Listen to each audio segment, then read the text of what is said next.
Hello and welcome to Guiding Sirens, a training guide for the new millennium woman. Today we are sharing our stories with our featured guest, Miss Erin Porter, a rising singer-songwriter and model with an aspiration to become a woman of her own world. We share this siren with today's topic on how can we unveil. Let's have a listen to what we, four sirens, have to say. You are tuning in on our talk show called Sirens Roar. Welcome. We're going to start here momentarily, but let me introduce to you the two ladies that help make this possible. Katy. Hi, I'm Katy Dolle. And Christina. Christina Smith. These are the women that have come together to help us discover a support group. Based off of mentoring, we are here as women to talk about and guide other women towards resources and self-acceptance.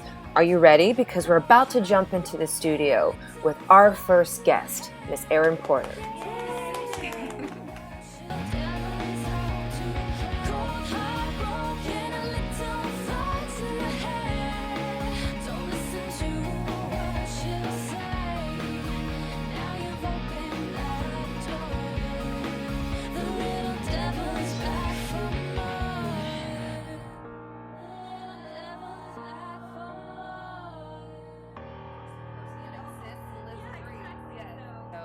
Let's talk about keeping the cycle going. We have somebody very special today, and I think she's very lovely. Aww. She reminds me of me when I was young, in my young 20s, when everything was just open for opportunity. Erin Porter, everybody say hello. Hey, Erin. Hey. How's it going, guys? So, Erin, you are from Canada. Yes. Welcome. She's here visiting in LA right now, and she's busy, and exactly the kind of busy that LA loves. You know, I always say this place is a very hustling kind of town. I come from Texas myself, you know, kind of far off in a Kansas kind of world, right? What would you say comparing the two cities or two countries, I say? It's quite different because where I'm from, there's barely any opportunity, and even for entertainment in the entertainment cities of Canada, it's nothing like it is here. Here you can walk down a street and run into somebody and then end up, you know, doing a photo shoot. And right. I had planned this trip as a vacation, and it very, very quickly became a workcation, which I'm definitely grateful for because the opportunities are awesome. But at the same time, you have to be ready to go. I mean, I didn't sleep for the first 48 hours I was here, but I got a lot done. Mm-hmm. So Exactly. And what are the things you're doing? Well, I did a couple photo shoots. I got to do an underwater photo shoot, which was so much fun. With Ruben, who actually is one of the regulars over at Hyperion Public. That's how I met him. Oh, we love Ruben. Yeah, Ruben comes in. Great. He's awesome. Yeah. Well, he did. I did his underwater photo shoot in February, which I remember is that. It was beautiful. Yeah, it was wasn't amazing. it so magical? He saw me through you because I commented. Right, and then Yeah. it was just that's how things work out Yeah. here. You just meet people through a comment or running down the street with each other. You find people. It's crazy. I've realized, especially lately, like 90% of my gigs come through social networking or through friends. I mean, even today, I had someone message me and go, "Hey, I saw a part that'd be really good for you. You want me to submit you?" You know, like people look out for each other. Right, they think of you. When you expand your network and you have people like you look out for them, they look out for you. Mm-hmm. Which is awesome. So I think you're a perfect fit for this. Is our very first recording, and we're looking for women who are in charge of their lives, who have a busy schedule, who are leading into basically an entrepreneur lifestyle. Yes. Christina, what was your day like today? Like, you did so much today. It was insane. I mean, it's like a typical LA actor day, like driving to Santa Monica and appointments back to back. And appointments being? Auditions. Auditions. Yeah, auditions, of course. Like a callback and then 2 first calls. And then, you know, I'm doing that thing in between where I'm sitting in my car and I'm working on, you know, a play that I'm working on right now.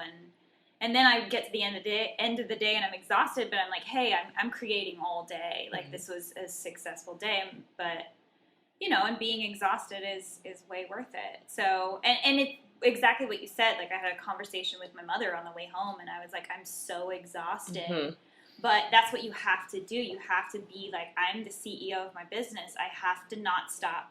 I could have, like, in my break, like, gone and, you know, gone to a coffee shop and just sat there and been on Facebook or whatever. But I was like, this is an opportunity to work, and I have to be the one that self-motivates to put that energy out there and be the CEO in order to create, my business, which Right. is being. It's not you doing it. Nobody's doing it. Well, and that's the thing. Like, I can't sit around and be sad that I'm not getting opportunities. I need to go out and say, hey, world, I'm here, and find them myself. Mm-hmm. And I think it took me a long time to be that empowered person. And that's why, like, this format I love, like, spreading that empowerment to other women of, like, don't feel hopeless. Don't feel like you're stuck. Like, you can take control, make a decision, and fight for it, Yeah, I love that. Fight for it. I think we're all very much of that definition. We're all fighters. Mm-hmm. Katy, you just got back from a very busy life where you were not sleeping and not eating. You came back skinnier than we'd ever seen you, right? And what was your journey? What were you doing? I think you're referring to Dancing Man. Yes. Basically, my friends and I started a viral Twitter campaign that turned into a charity movement. And if you Google Find Dancing Man, it was all over the news. Basically, we just saw a man who was overweight who was being body shamed for dancing online on 4chan. And we thought that, it was a really terrible thing that we saw, and we wanted to just reach out to him and tell him we accepted him. Long story short, I got involved because I was filming a music video for it. I'm an actress and a filmmaker. I got into filmmaking because I wanted to start filming my own things to put myself in bets. Different story, different time. Different time. We'll get into Another So time. anyway, he came to. We got him flown out. We met him in New York. We went on the Today Show, Which is a huge thing. Yeah, that's a huge deal. Huge. Yeah. And what time frame are we thinking about here? Well, what did it between us finding him and what? And this It was about. show, It was like 2 months of really solid planning. which is because- awesome. Yeah, we wanted to. We put together an event at Avalon Hollywood. Moby DJ'd. Tatiana Ali hosted, and we had Monica Lewinsky came and spoke. Which is awesome. She's a huge anti-bullying advocate now. I am living for Monica. She is so inspirational and so cool with everything she's done. So with her life. brave. Like I was lucky enough to go to the Dancing Man event and hear her speak. That's and that awesome. bravery of she could have just gone somewhere and like hid her life her life away. Right. But Oh, she wow. was so brave. Well, she did for a while. I mean, she was so persecuted in the U.S. That she had to move to the U.K. Mm-hmm. She doesn't even live here anymore, and she didn't go into hiding. But she did move to a different country because in the 90s, I mean, even now, of course, people go through bullying. I think, but back then there wasn't as much support, For sure. and people weren't as outspoken against what was happening to her. Right. And I mean, they just blamed everything on the woman. And I have a joke with my friends. I'm like, if Bill Clinton, if he came up to me, I mean, anybody would get together with Bill Clinton, right? That's probably the wrong thing to say, but it's like, I blame it on her. Like, it takes two to tango. For sure. And Oh, why is God, it yeah. Oh, yeah. Why is it that she's the villain when he, he had a part in it? And this is a perfect Anyway. example of I just posted it up on Facebook the other day of all it takes to create a movement is that one person. And believe it or not, it's not the person who's doing it. It's the person who stops to watch. Once you have somebody that stops to watch, you've created a being that lives. Like, in my case, who's the person who's, stopped to watch? Is that me seeing him being bullied and doing something about Yes. it? Or is it someone watching all of that? So he's the one that is basically the egg. Okay. And just because everyone started to see the egg, now that's the movement. You are a part of his movement because you stopped to watch. When I came to Christina and said, I have something that's like my egg, and we sat here on this fairy table and we laughed, we cried, and it was just like she stopped and watched. And now, because it's relatable, everybody who can relate to bullying and hustling and inspiration, we're now doing this. That's the biggest word, is that moment of inspiration of there is something here that makes me feel connected. Mm-hmm. It makes me feel less alone. And Dancing Man did that, you know what I mean? Mm-hmm. And our conversation did that for me on a small scale. It's I'm not alone in the things I've struggled with as a woman and just as an emotional person that exists and lives and breathes. Exactly. Yes. So And so I'll kind of segue this into our special guest. Porter was actually, she was my egg. Believe it or not, I haven't even really gotten into this with you. And Erin Porter here is one of my two of the youngest mentees that I have, and I've been mentoring for 10 years. I just turned 22 yesterday. Oh yeah, it was her birthday. Yes. Okay, I'm July 7th. So. This is so great because it just keeps working on that. This is why I picked you today, Porter. Today's topic is about how can we unveil, and there's such an art behind putting on a role play. Yes. And I'm sitting here at a table full of actresses, musicians. Erin Porter here is a musician, and she's also a very hardworking model. And I've done entertainment to the burlesque world, to modeling, to live art, you name it, acting, all that fun stuff.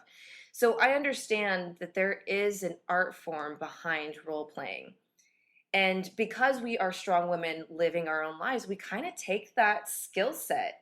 And this is what I'm talking about, what a veil is to me, is that when you put on that Jessica Rabbit dress and you put on those purple gloves and you get into the character once the song starts, you are pretending to be this character, not saying that it's far from you, totally not who you are. You're just stepping into the dress.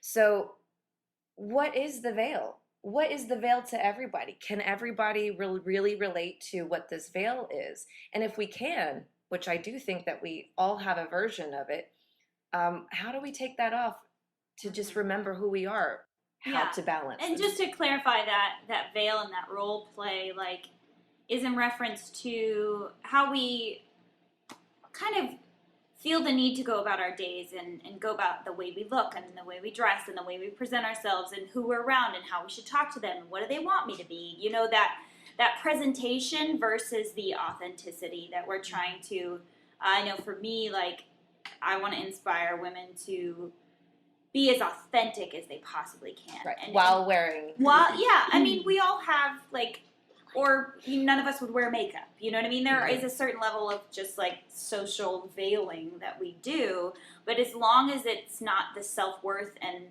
is not so wrapped up in that we, you know, I recently heard a story about a woman who went to Coachella and she was staying in the hotel room with her boyfriend and she woke up in the morning and she couldn't find her eyeliner. And they wanted to go to Coachella, which is like 1,000,000 degrees already. You're going to melt off all your makeup anyway. But she's so freaked out because she had become so attached to this eyeliner that she made him go find a Sephora to get her eyeliner. And they missed like multiple shows. And that's the extreme of that veil being so necessary, or you feel like your self-worth is non-existent. Right. And that's what I feel like that's so focused on the wrong things. Yeah. It's so focused on really like giving into your insecurities. Didn't you do a 30-day no makeup challenge before? Well, we're about to launch that. Yeah. I remember. I've done it individually. I did it. I met a very inspirational girl at your party. That party that we went to at your friend's house in Hollywood. That's very big. Yeah, Patrick's. I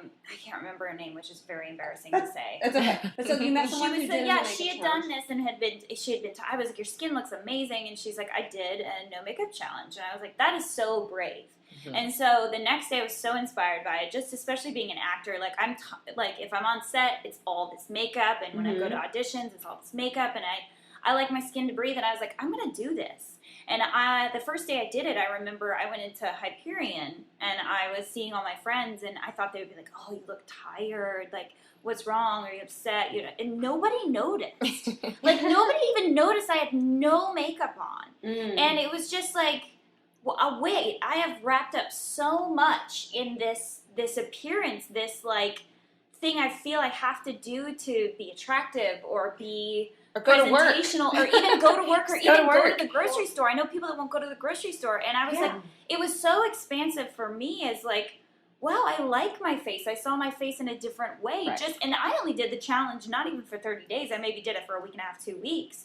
And even that was so eye-opening. I mean, I can relate to that so much. I mean, I grew up in LA, and, you know, this is like the plastic land. You know, I can spot a bad nose job or big job from a mile away because I just know. I grew up here. And my mom, I remember when you said the grocery store thing, growing up, I learned from her, she would not leave the house without putting on makeup because she said, Katy, what if we run into someone I know? like I want to make sure that I look good, you know. And I have that, and I think there's certain elements of that that's good. It's like you want to present yourself in a certain way, of course, like you want to put together, but you don't want to be so self-conscious of the way you look that you have to wear like pancake everywhere you go. Go for it. And the thing is I understand the fear of showing other people what your face really looks like, because when it comes to a lot of what I do when I'm on tour working with bands, when I go to the show, like when it's work time, I have the full, what I like to call my metal Barbie, where I have my full punk rock Barbie on. And I remember I had met the band I work for now. I had only met them with that veil on, and the one in particular, I was scared that the first morning of tour where he would see me with no makeup, I purposely put up my hood, wore my hair in front of my face to hide it entirely because I was so scared. Raise your hand if you've done that. I mean, we've all done Oh, it. And then the next morning, and you're like, uh-oh, hold up a minute. Or like Don't look. Or like morning after, you know? Yes. Like you wake up next to the guy and you're like, oh. Or the swimming, when I call it the Loch Ness Monster, when you like emerge from the water and it's like, oh God, what is that? Yeah, what is that with swimming? Like, what? How haven't they figured out better waterproof makeup? I mean, Right. it's good mascara. Yeah, good mascara. It's the As long as I concealer. got my mascara, maybe. Yeah. Eyelash extensions. Well, are Maybe we should just be okay with our faces. Yes. maybe. Never gonna be okay. I'll say I went to vacation for 4th of July in Texas, and I knew I was going to be at some pool parties, and I love my Stay On red lipstick, and I just rocked the shit out of it. I was like, I don't care. I'm going to look, I don't give a shit about everything else, but I was like, I'm going to have my red lips on. Like, I'm going to be festive. So if you're on a desert island, that's like your one makeup Yeah, item. I love my What's lipstick. your one item? Like if you... I think, I don't know, as I get Makeup-wise. older, I feel like I would say lipstick, but no, I'm going to go mascara, because mascara's always been my jam. There you go. It's like, if I just have mascara, I'm like, it's chill. I look okay. I'm naturally blonde, so I have absolutely no eyelashes without it on. Oh, yes. My hair is very light blonde, so my eyelashes, my eyebrows, and everything, if I don't put mascara on, it looks like people think I'm related to Alyssa's husband. Right, who's albino. Legitimately albino. When I'm on tour in the wintertime, there's so many people that's like, oh, is Erin your dad? Is Erin your brother? And I'm like, Wait, Stop this will it. be a great time to insert my favorite picture of you and I. We didn't have makeup on. oh yeah. And your hair was blue. Yep. Mine was red. And we did the fire and ice photo. And we were Yes. just like, the guys were fixing something on the trailer. Oh, I remember in the Walmart parking lot? Yeah.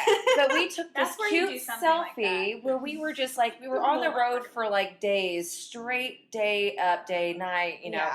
But we took this cute, adorable picture. And yes, your eyelashes were blonde. And I'm going to insert that right Oh, for we're everybody We're to going to see. have to. Yeah. We're going to have to. I'm excited. I want to see it. I actually really want to see it. Yeah. I think Well, it'll and be it's amazing. the thing is too is sometimes almost a change in look can really help how you feel without your makeup on. Oh, yeah. Tell us about Yes. doing your hair blonde, because I remember you were saying that you had a completely different look before. Well, yeah. I Well, mean, what was it before, but you went blonde?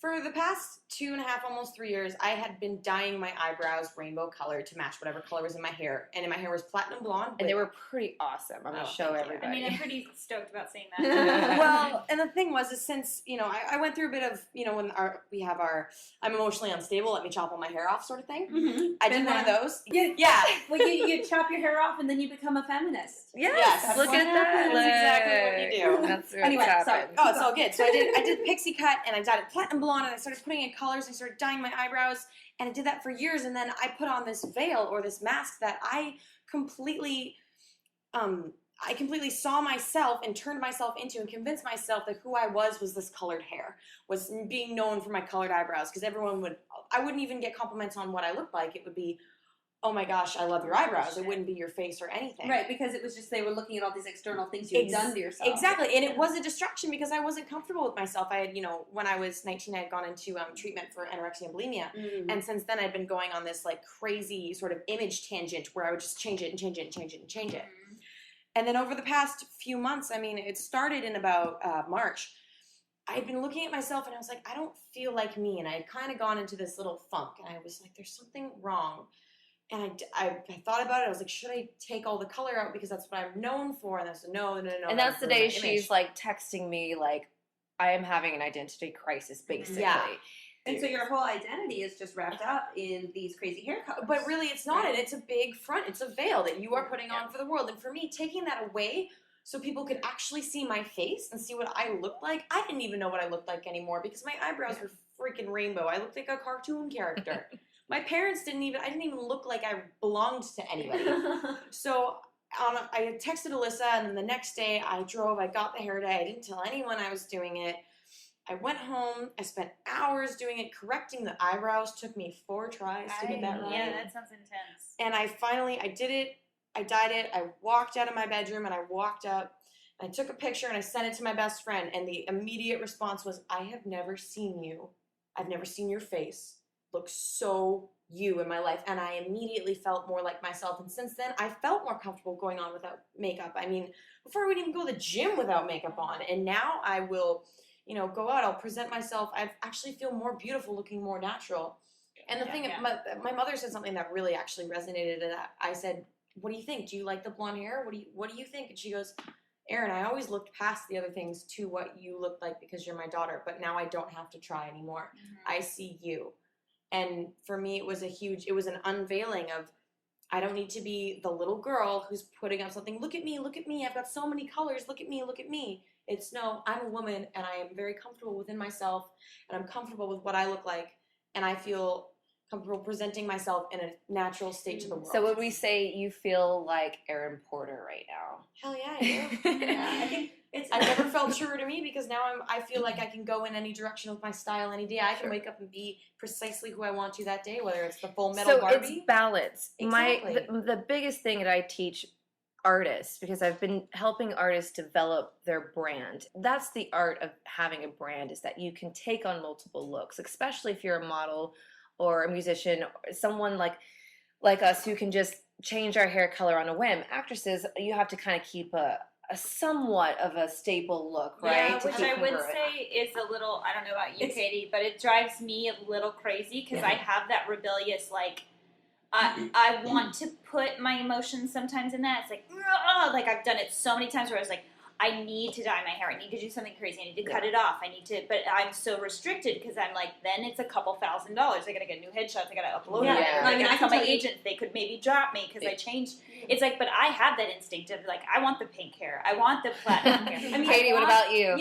You and I have talked about this before. I think both of us would have purple hair and full tattoo sleeves if we were not actresses. Covered. That would be so cute. But I'm just saying, we both have that soul, right? Yeah. But we can't do it. And I started doing commercials and TV when I was in high school, and I had long brown hair. And I had long brown hair, different variations of it, different colors, but basically the same from the time I was 16 up until last year. So I had this idea, right, that if I chopped off my hair, which I was so wanting to do, that I wouldn't get cast in anything because that I wouldn't be considered sexy if I didn't have long hair. I know that exactly. Which couldn't be further from the truth, because it's funny, if you think about the girls with long hair in Hollywood, they're all the Playboy bunny types. They're tan, they have big boobs, they got the perfect, little long wave thing going. Yeah. And that's just not me. Sexy is long hair. Yeah. Sexy is big boobs. But we still, even as the 4 of the strongest women I've met in a long time, we still do it. I still do it in my brain. Yeah. And I'm I wish I had that long flowing. I don't even think about it anymore, though. Which wigs are great. We got to Wig City over here. I've done a many wigs. Well, and the thing is I think that short hair, when you rock it, when you're I have short hair, and you're confident with it, it's the most sexy thing ever because you're owning it. I agree. No, I shaved half of my head. I feel super fucking sexy right now. When I chopped off my hair, I all of a sudden, that day, became so empowered and such a different person. It just changed me, and then people started seeing me differently, and it was cool because all of a sudden I felt special. I didn't feel like, every other actress in LA with long hair. I'm different and I'm special, and people are noticing me and seeing me as a unique thing, which is cool, instead of trying to blend in. And I think that's what you're talking about too. Exactly. Because she went blonde and she felt like herself again. You cut your hair and you felt more recognized. Yeah, it was the thing that you're most afraid of. I was so attached, it's being attached to the veil. I was so attached to that idea of my image is my colorful, crazy hair, and I'm known as a punk rock rainbow bright, and yours was I'm the long hair. That's what makes me, that's is the role you play or you are cast as. Mm-hmm. And it's funny how the one thing we fear in a lot of aspects is something once we overcome, it's going to open so many doors and make you feel a gajillion times better. I agree. All these masks that we put on, and all these different colors, all these different haircuts, the tattoos, the different clothes, the hats we wear, everything. We are our own painters. Everybody has a sense of painting. When we put ourselves in a painting overload, and I will use the visual of, ladies, imagine you're wearing that veil, and the day that you're not feeling up to par for that day, you stick on a nice little couple of eyelashes and maybe a bow tie or something that makes you feel what you're not really want, what you feel inside to the public. So let's get into when people have met us in this overload. When we're in this overload, we can feel it. The energy of the world. We're about to go crazy because we want to turn our hair pink, right?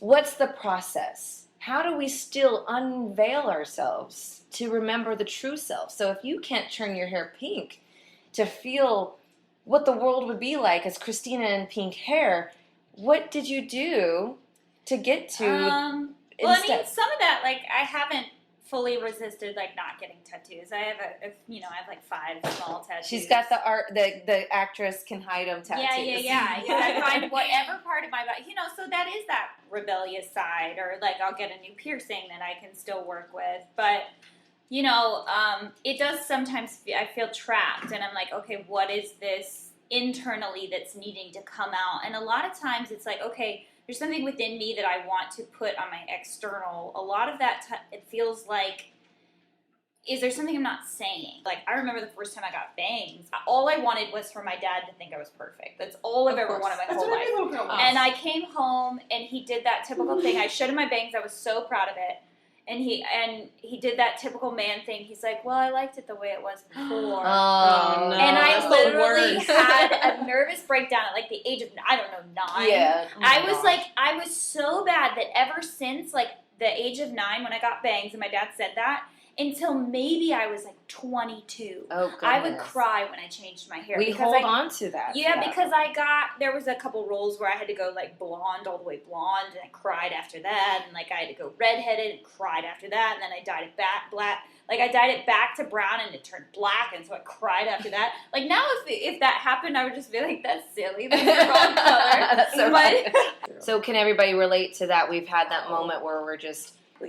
Well, I found a lot of with my colored hair, like I always was thinking that's what people want to see from me. And the funniest thing is, women, a lot of the time, as much as we don't want to admit this, we look for validation in men thinking that we're pretty, whether it be a father. We do it in ourselves with each other. Exactly. Well, I remember going, if I lose this colored hair, there's nothing special about me. There's nothing cool about me. And when I was younger, I was like the chubby, ugly girl that everybody made fun of. So I had my long blonde hair, and if my hair got too short, I'd cry. Same thing. So... But with the colored hair, when I lost it, I'm like, man, none of these guys that liked me for my craziness are going to. And the immediate reaction was, I've never seen you look so beautiful my entire life. Mm-hmm. But it was something that we hold on to. We create this idea of this is what is sexy, beautiful, or this is the painting I want in my mind, and I'm going to create it on myself. Mm-hmm. With me, and I would assume Melissa as well, tattoos. They make us feel beautiful. To have large pieces of artwork. And as soon as you take that away, wonder if that was the right decision. There's times I sit there and I'm like, should I? Oh, after every tattoo I've gotten, I've always sat there and been like, what the fuck did that I makes do? me feel so much better. Yeah. I just so much. Like, I literally want 20 more. Yeah. But I still have those days I'm like, do I make bad choices? The difference of making such a hardcore body modification like tattoos, you jump off the ledge. You can't go back onto that ledge, is what I'm saying. It's like, we kind of have to your comfort zone. We now have, which I love calling tattoos, it's my timeline. Yes. So that's so true. That's exactly what it is. It was a moment in time that I got Medusa. I was a wicked and wise woman going all throughout this world thinking I was cursed with my beauty, and no matter what was going to happen, it was always going to put me in a situation. So, here I am, years later, I'm married, and I'm like, you know what, next tattoo I'm working on is my phoenix. But because I get to look at my Medusa, it's like looking through my old portfolio of my art and being like, God, I've grown so much. Oh, totally. And changing my hair color, we've got photos because we do modeling and whatnot, but making these adjustments aren't always bad. What I've noticed is that we kind of have to do them.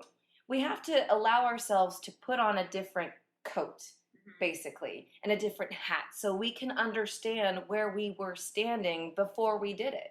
And then once you go through that process, like my Lady Grey period was my angel period, was my wisdom godmother who was coming into my life that needed to help me segue from a very hard depressional state into a very powerful state. Mm-hmm.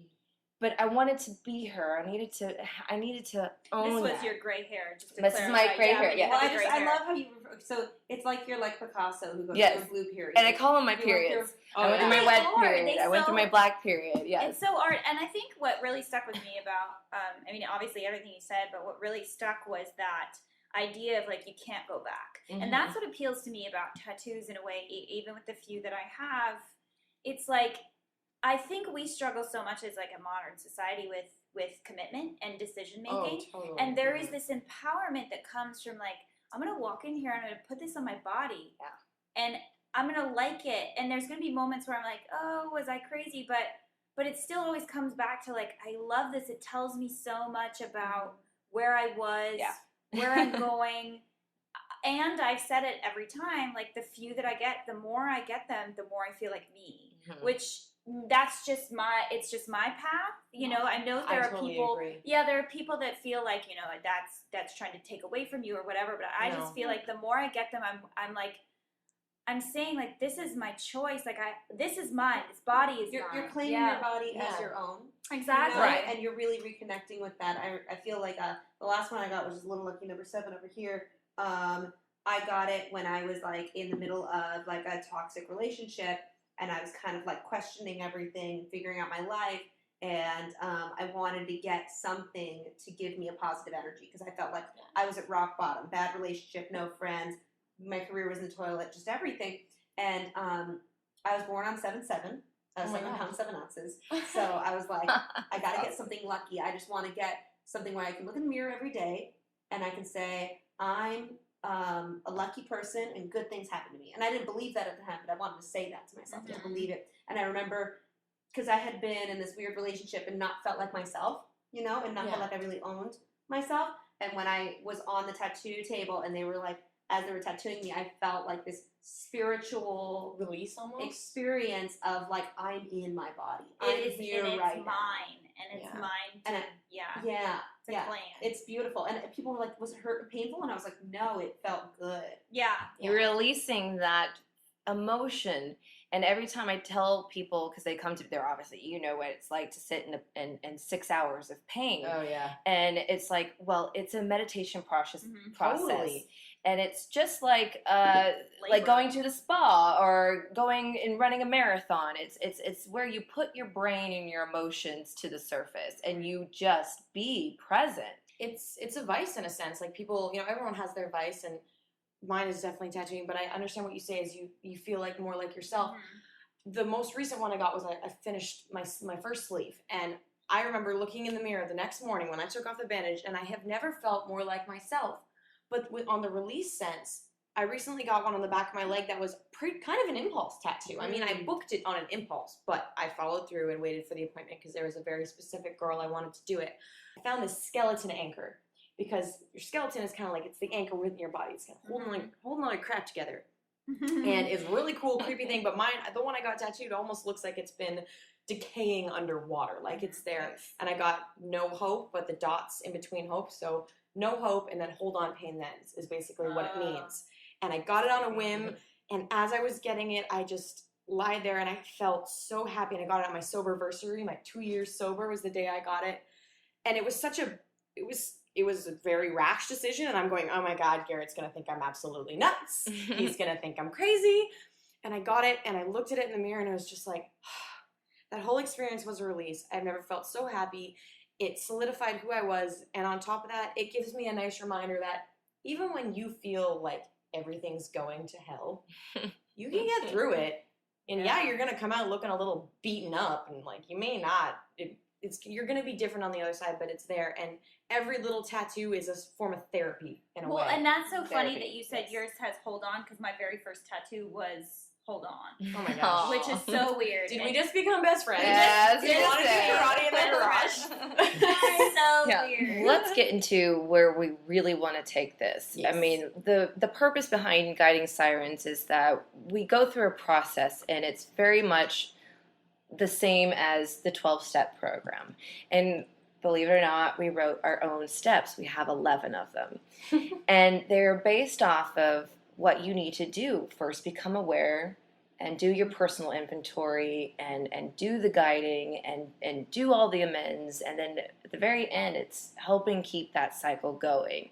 Because, the ultimate goal being, like, we started with these steps and the outlines of creating, like, a manual, an AA version manual of, it's almost like a self-help. Yeah, self-help book. Like a self-manifesto. Yeah, but really geared towards, that loss and empowering women. And so we want to get a little bit from everybody. Now that we've kind of talked and skirted on this stuff, how can we help other people? What's maybe just a bit of advice, maybe some step process, or just some compassion and sympathy. So, like, regarding the topics that we were talking about. Yeah, when a girl's listening on and they've heard about how we've unveiled ourselves, what it was, what can we say for everyone? I'll go first just because I have this motto that keeps coming into my head, that's been coming into my head ever since December, which is around the time that I cut my hair off and quit my day job. Just lean into the fear. Very nice. That's like, I almost wanted to get that tattooed, but I also should. I have That's fear powerful. I have fear tattooed on my leg, but it stands for face everything and rise. There you go. See different versions. That's like my motto, and I feel like when there is something that scares me, I need to run into the fire directly, even though I want to run away, because that is where the beauty comes. That is where the success comes. And whatever I am the most afraid of is usually what will change things for me and make my life better. Right. Oh, yeah. So Amen. Great. Erin? I think the number one thing to do with unveiling is to really do something that breaks down those walls for yourself. Like, kind of running into the fear, but I find a great way is to push myself. Like, I'll go work out, and I'll go run, and I'll run until I absolutely am breaking down the walls. I'll start crying, because you need to break down in order to build yourself back up. You're literally letting the pain, what was the saying? Like, you don't know you're alive. It's the pain that's coming out, or something like that. Yeah, and I think that you need to have a breakdown to take those, because how can you rebuild the pieces if they're so stuck together? You need to break down and have those pieces in a pile and go, all right. So let yourself cry. Yeah, let yourself cry. Let yourself get angry. I'm like unveiling Beat yourself. a pillow. Oh yeah, unveiling yourself doesn't need to be some like majestical. I'm a butterfly coming out of cocoon. Like, you could be cocooning in your bed with some ice cream, and that could be your process. I mean, it's different for everybody. But I think you need to break down and know that it's okay. I'm sure everybody here has at some point felt like giving up on what they're doing. Like, there's been times where I'm like, I don't think I can model anymore. I don't think I can do music anymore. I don't think I can do any of this. And I just had one of those weeks literally 2 weeks ago. And then my point of coming out here was to get my spark back and unveil who I am again. And I think that unveiling is not just something you're going to do once. It's okay to do it 12 times It'll over. happen. And it's okay to break down and rebuild yourself. yeah, your cells change. I mean, you're a different person every 4 to 7 years. Like, all your cells are different. Yeah, they say our bodies change in like 7 years. Yeah. The cells regenerate. Yeah. Yeah. There you go. Look at that. Christina, what's your I really input? think, like, in the theme of, my dogs are going crazy right now. Funny. Yeah, sorry. If you hear We're in the lovely home Yeah, of there's- Christina. if you hear little nails on the floor, it's just the little. It's just the little animals. guys. I have all the animals. In the theme of like unveiling, and I think what's really resonating with me is the idea of, because I was the youngest, so I was always trying to please. Literally, I had 5 parents. I was always trying to be what they wanted me to be, and I think growing up, finally moving into a place of living that authentic self, even if no one really gets it or understands, but I feel alive when I'm just living authentically. And I think with Guiding Sirens, what appeals to me so much is reaching those like younger me's that are like in Ohio or back in Nashville where I'm from, that are like, Nashville. That have these experiences, and with unveiling, I think opening a dialogue, and that's what I really want to do. I want to reach into the parts of people that they're ashamed of, and the parts of people that feel broken, and I want to touch those parts, and I want to be like, you're okay, and what you're broken because, there's like the Chinese, they fill breaks in like pottery with gold because they say that breaks, and the flaws make you more beautiful, and it's just like, I am so tired of so many things that we live in shame, and we hide these like parts of ourselves, and we're ashamed about things that have happened to us and choices we've made and all of these things. And it's like, if I can empower people to open a dialogue and without judgment, like with each other. Yes, with each other, with themselves, like just being more real and more authentic, and moving into that. That will change the world. That's what I feel like will change the world, is authenticity. I love how this whole pattern went. It was lean into the fear, it's break the pieces down, and it's communicate through those pieces. Mm-hmm. So I'm going to wrap this part up and say, find your balance, because this will keep continuing on happening. We will always be changing. We will always need to change our hair color, add another tattoo, take on another role in our life. So same advice I gave Erin Porter when she came to me with her, I need to get the color out of my hair. I need to go back to my genuine self.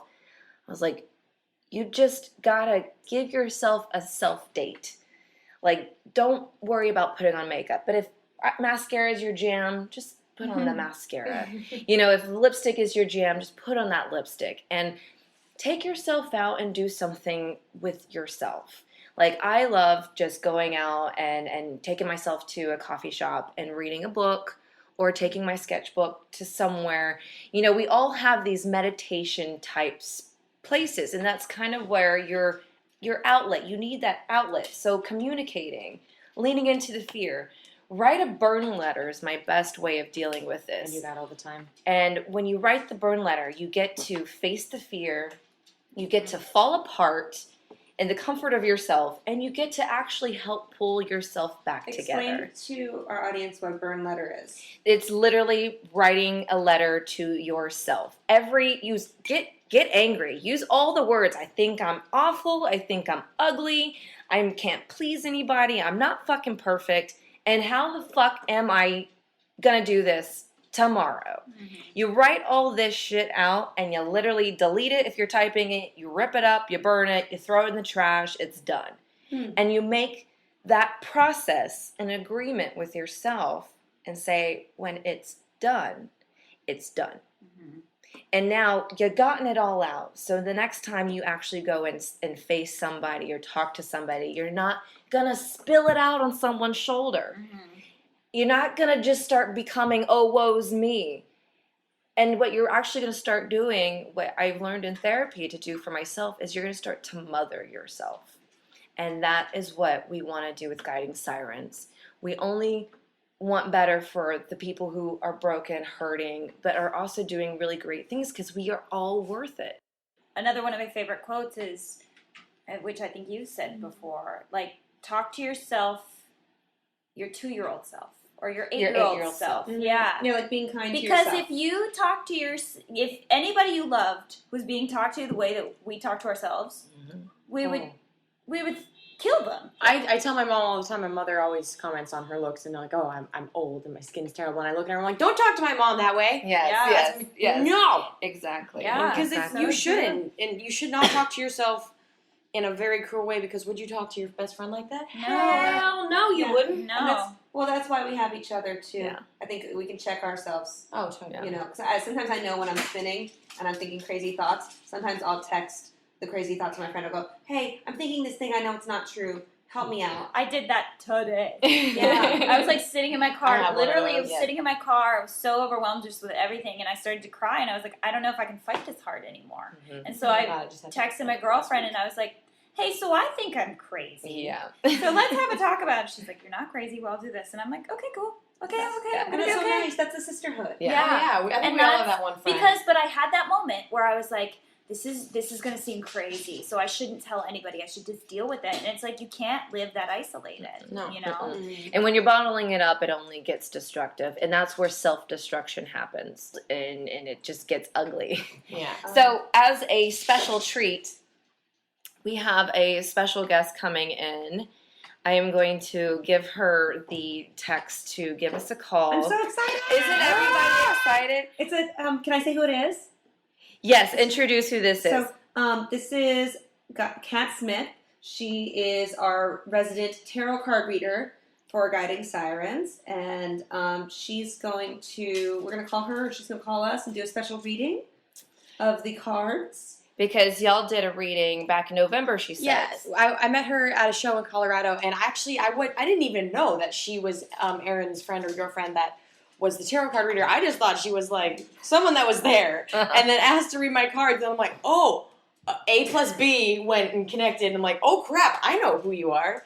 And I remember her reading my cards and me almost, when you resent the outcome and you're like, no, but I wanted to hear something different. Yeah. Tell me what I want to hear. But it was exactly what I needed to hear in that moment.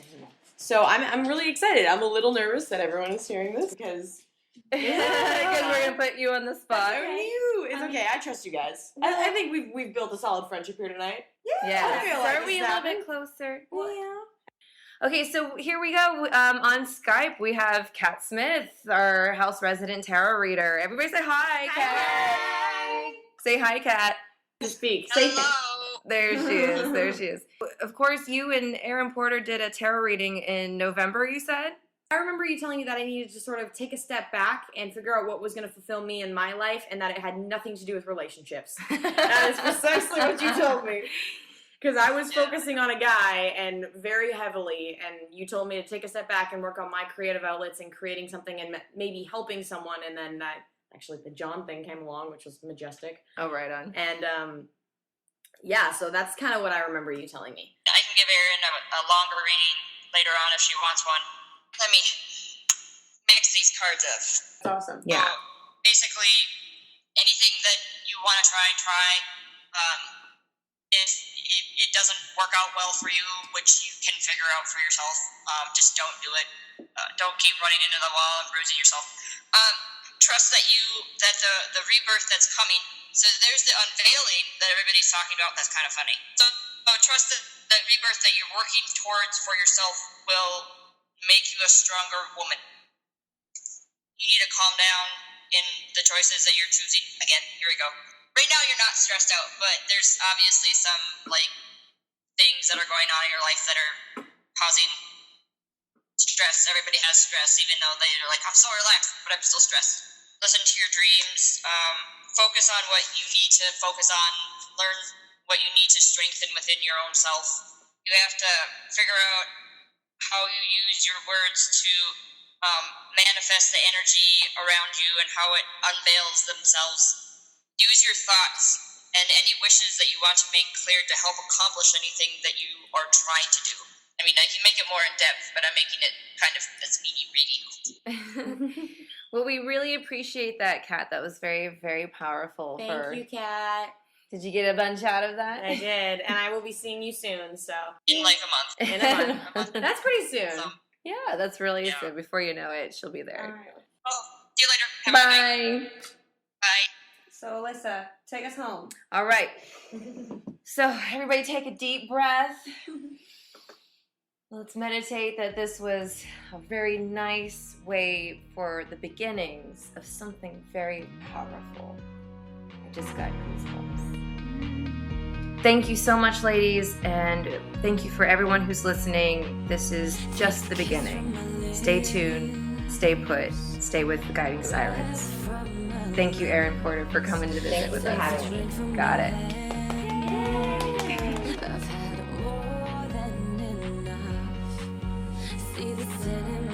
Thank you for tuning in. You can find us here every first Tuesday at 8 p.m. Los Angeles, California, right here on Lucky Star Radio. Watch the YouTube version of this podcast on youtube.com, Guiding Sirens. Follow Guiding Sirens on Facebook. Also follow Erin Porter on Sirenic on Instagram and Facebook.